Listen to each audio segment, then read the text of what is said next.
আমি কি করব? আমি কি চেষ্টা কম করি নাকি? আমার কি কোনো হাত আছে?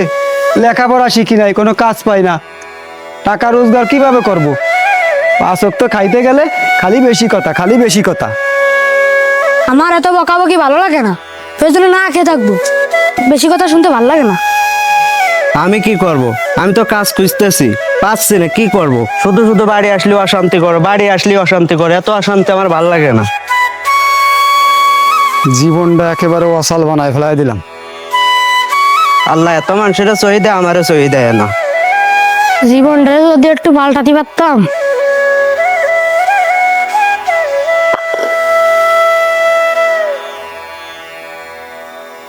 ভাই, আমার একটা সমস্যা। থাক, সমস্যা বলতে পারেন না, ও আমি বুঝে ফেলেছি। আমাদের এই 3 জনেরই একই সমস্যা। আচ্ছা কাকা, আমাদের এই সমস্যা কি শেষ হবে না? আমাদের উপায় কি এখন? উপায় একটাই, যত কষ্ট হোক আমরা কেউ হাল ছাড়বো না। সফলতা আমাদের আসবেই, কারণ রিজিকের মালিক হলো আল্লাহ। রিজিকের মালিক কে? আল্লাহ।